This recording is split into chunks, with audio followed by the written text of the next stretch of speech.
dans le temps de l'info, c'est Tout est Paul avec Paul. Bonjour. Bonjour Elisabeth Artichaut. Paul Laroutourou, vous rentrez du Nord, oui, où vous étiez parti hier soir assister à l'interpellation de l'imam de Valenciennes, dont le Conseil d'État a confirmé l'expulsion. On pensait l'interpellation, mais vous allez le voir que ça n'a pas été le cas. Assami Kussem, l'imam du Nord, est donc dans le viseur du ministre de l'Intérieur. Après un long bras de fer, le Conseil d'État valide son expulsion vers le Maroc en écrivant ces mots. Le Conseil d'État estime que ses propos antisémites ainsi que son discours sur l'infériorité de la femme et sa soumission à l'homme constituent des actes de provocation explicite et délibérée à la discrimination ou à la haine, justifiant la décision d'expulsion. Ça tombe hier après-midi. Immédiatement, le ministre de l'Intérieur, Gérald Darmanin, convoque la presse, tout content, et annonce ceci. Aujourd'hui, nous avons une grande victoire pour la République. Monsieur Kussem sera donc expulsé du territoire national dès son interpellation. Il sera placé en centre de rétention administratif. Voilà. Dès son interpellation, il est alors 18h42, il n'y a plus qu'à l'interpeller, il n'y a plus qu'à l'arrêter. Pendant cette conférence de presse de Gérald Darmanin, nous étions en route avec Alexis Tessier, donc pour le Valenciennois, plus exactement à son domicile à Lourches. Et en arrivant, on a vu ces policiers. Sur les images que vous voyez, il y a juste une petite voiture, mais on a vu en tout des dizaines de policiers qui sont rentrés et qui sont ressortis. Ils sont rentrés. Là, ils rentrent on les voit rentrer dans son domicile. Et en fait, il y a toute sa famille qui est dans la même rue. Donc, ils ont perquisitionné l'un de ses fils, qui est également imam, son épouse. Enfin, voilà, ils ont perquisitionné plein d'endroits. Sauf que la police est ressortie bredouille. L'imam a disparu. Et là, avec Alexis, on a rencontré les voisins qui, de façon unanime, on a signaler quelques-uns, une vingtaine de personnes. Tout le monde l'adore sur place et beaucoup parlent d'acharnement. On leur donne la parole. Là, comme vous voyez à droite, donc là c'est son domicile, ils sont en train de perquisitionner. A priori, ils l'ont pas trouvé, ils savent pas où il est. Très bien. J'ai l'impression que c'est un peu de la haine gratuitement là, ce qui se passe. C'est en prendre un pour faire comprendre au reste. Il a sa vie, il a ses enfants, il a ses petits-enfants, il a sa femme, il a sa maison, il a une vie en France, donc c'est pas normal. Dans ce que vous avez pu lire dans la presse, parce que j'imagine que vous avez lu, il n'y a rien qui vous choque dans ce qu'il a pu dire par le passé ? Chacun a sa façon de penser. J'ai pas de choses négatives à dire envers cette famille. On lui reproche notamment en 2003 d'avoir dit que le Shoah était un complot entre les Juifs et les nazis. Après, je pense qu'il y a un petit peu de prescription. Je vois pas pourquoi autant de déploiement envers cette famille. Moi, j'ai mal au cœur pour sa femme, ses enfants, ses petits-enfants, parce qu'ils ont l'âge de comprendre, les petits-enfants. C'est une dame, parce qu'on dit qu'il faut que sa femme sorte avec son mari. Dernièrement, je l'ai rencontrée à Lidl, elle était avec une de ses belles-filles, parce qu'elle n'a pas le permis, cette dame-là, mais pas son mari. Et vous dites ça parce qu'on lui a reproché des prêches où il dit que les femmes sont loin d'être l'égale des hommes. Il n'était pas là avec elle, il s'occupait de ses bêtes, sa maison, il faisait plein de choses, mais jamais il a interdit sa femme de sortir. Pour moi, non. Je vous dis, ça fait 22 ans que je les connais. C'est toujours très instructif. Je pense que vous en parlerez avec votre invité tout à l'heure, de ces réactions unanimement positives à l'égard d'un imam perçu comme persécuté presque par Gérald Darmanin. Dites-moi, ils sont entrés, mais son épouse était où ? Un de ses fils a porté des verres d'eau aux journalistes présents, mais n'a pas souhaité s'exprimer. A dit que l'imam parlerait dans quelques temps, peut-être dans 2 semaines, ce qui me paraît lointain, vu les délais et notre société très rapide. Et également, j'ai vu une femme un peu âgée et sa fille, toutes les deux femmes voilées, qui m'ont été présentées comme sa femme et une de ses filles, mais elles n'ont pas souhaité du tout parler, même hors caméra. Donc je ne peux pas vous restituer ce qui a été, comment elles ont ressenti cette situation. L'imam s'est donc échappé, volatilisé, alors qu'il est sur la liste des fichiers S. Le cabinet de Gérald Darmanin, que j'ai appelé cette nuit, m'a indiqué que l'imam est désormais sur ce qu'on appelle le FPR, c'est-à-dire le fichier des personnes recherchées, probablement réfugié en Belgique, on ne sait pas trop, on n'est pas sûr. C'est clairement un gros trou, un fâcheux trou dans la raquette pour le ministre de l'Intérieur. Et puis, il y a quand même un autre petit bémol. On se souvient que Mediapart a révélé qu'avant d'en faire l'ennemi public numéro 1 de la laïcité, le ministre de l'Intérieur a dîné avec l'imam en 2014 à Tourcoing, d'où cette question posée par Léonard Attal avec Nicolas Portier pour nous. À titre personnel également, on apprend dans certains médias que vous avez assisté à un dîner en compagnie de l'imam Kussem. Est-ce que vous connaissiez la nature des prêches de l'imam à l'époque ? Non, j'ai eu beaucoup d'attaques personnelles depuis que je fais de la politique. Je constate qu'il y a eu des attaques extrêmement personnelles ces dernières semaines. Ça ne m'a pas empêché, évidemment, indépendamment des fake news qui ont pu être proférées ici ou là, de pouvoir accomplir une tâche à la demande du président de la République. Et je n'ai pas ni peur, je le dis évidemment pour tous ceux qui ont pu le souligner, ni aucune envie de revenir sur des choses qui étaient contraires à la vérité. Ce qui est la vérité, c'est que nous prenons une décision très ferme, que M. Ekwisen peut-être aurait dû partir du territoire national avant, mais c'est grâce au président de la République et c'est grâce aux lois votées par le Parlement et notamment le quinquennat précédent, à la majorité parlementaire précédente, que nous devons cette victoire.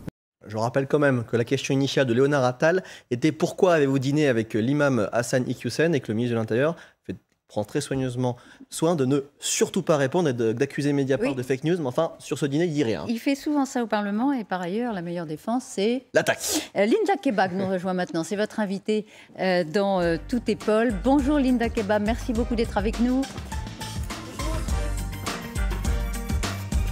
Paul Larotoro, face à vous. Bonjour Linda Kebab, merci d'être là. Vous êtes déléguée nationale du syndicat Unité CGT Police Force Ouvrière. Est-ce que vous avez éventuellement, peut-être, je ne sais pas, des nouvelles de vos collègues du Nord, puisque c'est la BRI de Lille qui est chargée de retrouver l'imam fugitif? Bonjour. Alors, si j'ai des nouvelles, vous vous doutez bien que je ne vous les donnerai pas. Un peu quand même. Vous avez des personnes recherchées, potentiellement à l'étranger, qui fait l'objet d'une fiche de recherche. Donc évidemment que je ne vous donnerai pas d'informations à cet instant. Moi, l'intérêt, finalement, peut-être de cette invitation dans votre émission, c'est d'expliquer. Oui. D'expliquer l'action, mais aussi peut-être de contester le mode opératoire du ministère de l'Intérieur dans cette affaire, puisqu'au final, vos caméras sont ciblées sur l'individu qui est aujourd'hui recherché, sans qu'il n'y ait eu peut-être la pédagogie, la communication nécessaire, le temps d'expliquer à l'opinion publique le pourquoi du comment. Et c'est peut-être aussi ce qui fait que quand vous allez interroger les voisins, vous vous retrouvez avec des témoignages qui sont plutôt favorables. Alors, juste pour rester sur l'imam, le fait qu'il s'enfuit, est-ce que ça aggrave son cas? Non, pas particulièrement. Il ne fait pas l'objet d'une condamnation pénale, il fait l'objet d'une décision administrative confirmée par le Conseil d'État. On rappelle, le préfet décide de ne pas lui renouveler son titre de séjour, donc ce qui l'amène à être en situation dite irrégulière. Le tribunal administratif s'y oppose au titre de l'article 8 de la Convention européenne des droits de l'homme, disant qu'il a une vie de famille. Et le Conseil d'État dit oui, mais sa famille, ses enfants sont majeurs, donc ils n'ont pas besoin de lui. Et sa femme est marocaine, donc rien ne s'oppose à ce qu'elle puisse le rejoindre. Et par ailleurs, sur le fond, c'est légitime, c'est pertinent. Et sur le fond, je résume, il lui reproche notamment des propos antisémites et sexistes. Donc disant que ça justifie la décision administrative d'expulsion. Mais s'il s'en va, comme la plupart des personnes qui sont sous l'objet d'une OQTF, je rappelle qu'il y en a... c'est obligation de quitter le territoire. Voilà, il y en a entre 80 000 et 100 000 qui sont prononcées tous les ans. Il y a 1900 places dans les centres de rétention administrative. Donc vous vous doutez bien que la plupart des personnes ne sont pas expulsées. Elles s'enfuient. Beaucoup sont en cavale, pour lesquels on n'a pas d'adresse, notamment les personnes qui sont arrivées par des réseaux de passeurs. Et donc, du coup, elles ne sont pas forcément en infraction à ce moment-là quand elles s'enfuient, mais elles sont juste en situation irrégulière. Il y a une infraction s'ils restent sur le territoire français alors que...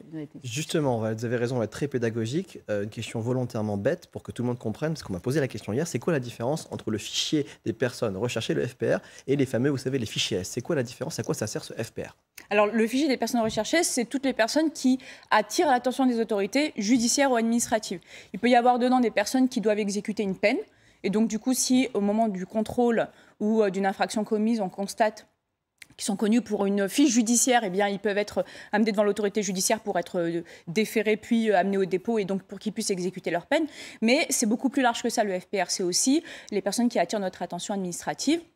Les services de renseignement, par exemple. Et donc, ce n'est pas forcément des personnes qui font l'objet d'une décision de justice. Ce sont des personnes qui ont juste... qui font juste l'objet d'une attention particulière. Donc le fichier S, c'est une attention particulière. On est comme surveillé. Je rappelle que Hassan Iqiyoussen est fichier S depuis 18 mois. Comment il a pu se volatiliser comme ça? Est-ce que c'est pas un énorme, j'ai un trou dans la raquette pour rester poli et gentil, mais et pour les forces de l'ordre et pour le ministre de l'Intérieur, comment il a pu partir comme ça alors que tout le monde parle que de lui depuis un mois? En fait, c'est une affaire qui est très médiatique. Je veux dire, c'est une petite vitrine politique pour le ministre de l'Intérieur qui cache un petit peu la forêt du problème des OQTF et des interdictions de séjour sur le territoire français. Mais pourquoi est-ce qu'il s'est volatilisé? Tout simplement parce qu'on n'a pas suffisamment d'effectifs pour surveiller l'ensemble des personnes à chaque instant. On ne peut pas mettre un policier derrière tous les fichiers S. Oui, mais celui-là, il n'est pas comme les autres. Oui, vous dites qu'il est très médiatisé. On attendait on avait la date, l'heure de l'arrêt du Conseil d'État. On se disait, le ministre de l'Intérieur va prendre ses précautions. Alors imaginez pour tous ceux qui n'ont pas l'attention des médias. Non mais d'accord, mais là je vous dis sur ce sujet, est-ce que ça vous étonne ou est-ce que vous dites non, il est traité comme tout le monde, c'est-à-dire qu'on n'a pas les effectifs. Ça paraît quand même assez incohérent. Eh bien, d'un côté, l'autorité administrative policière estime qu'elle n'a pas assez d'effectifs pour pouvoir porter une attention particulière à cet individu, parce que peut-être elle estime qu'il ne troublerait pas l'ordre public immédiatement. Mais de l'autre côté, d'un point de vue ministériel, oui, que vous parliez de trou dans la raquette, c'est un vrai raté, parce qu'au final... On a eu le sentiment que la procédure était prise en charge du début à la fin, mais c'est très intéressant finalement, c'est assez symptomatique de la situation, de dire, et c'est pour ça que je vous ai parlé de tous ceux qui ne sont pas médiatisés, c'est-à-dire que si une personne aussi médiatisée, un sujet aussi médiatisé parvient à s'échapper, alors imaginez tous les autres. Voilà. Si on le retrouve en Belgique, c'est facile pour le ramener ? Alors, il n'y aura pas de mandat d'amener européen, il n'y aura pas de mandat européen pour la simple raison qu'il ne fait pas l'objet d'une décision pénale avec une peine d'emprisonnement. En revanche, il fait l'objet d'un FPR et surtout, alors, je n'ai pas le dossier sous les yeux, mais son titre de séjour n'ayant pas été renouvelé, il est donc en situation irrégulière sur l'ensemble de l'espace Schengen. Il a demandé la nationalité française qu'il n'a pas obtenue. Et donc, il est en situation irrégulière normalement, ce qui veut dire sur l'ensemble de l'espace Schengen. Ce qui veut dire que les autorités françaises peuvent très bien demander aux autorités belges d'essayer de le retrouver, de l'interpeller, interpellation administrative parce qu'il est en situation irrégulière, et donc ensuite de permettre la procédure d'expulsion. Mais les policiers français n'ont pas le droit de franchir la frontière. C'est-à-dire que c'est en Belgique, la BRI pas pour ce type de choses. N'a pas le droit d'y aller. Sur le fond, c'est un débat politique absolument passionnant, évidemment. Comment fait la police avec ce genre de vidéos ? Je rappelle que l'imam est inquiété pour ces vieilles vidéos qui sont anciennes, mais qui sont ressorties et sur Internet et sur toutes les télévisions depuis plusieurs semaines. Il y a même une parole de Jésus qui appelle les enfants d'Israël, il les insulte en les traitant de quoi ? De race de vipères. C'est un peuple qui nécessite d'être rappelé à l'ordre 24 heures sur 24, parce que comme le dit Jésus dans l'Évangile, c'est un peuple à la nuque raide. Aujourd'hui, notre société occidentale a tout fait pour que la femme ne joue pas son rôle premier et fondamental et essentiel, qui est d'être une épouse et d'être une mère. Pourquoi une épouse pour moi ? C'est un vêtement, comme dit le Coran. C'est une personne qui va m'apporter la paix, la sérénité, la tranquillité. Je ne veux pas une sorcière à la maison. Ouais. Quand je rentre chez moi, elle me prend la tête sur des bêtises et des stupidités.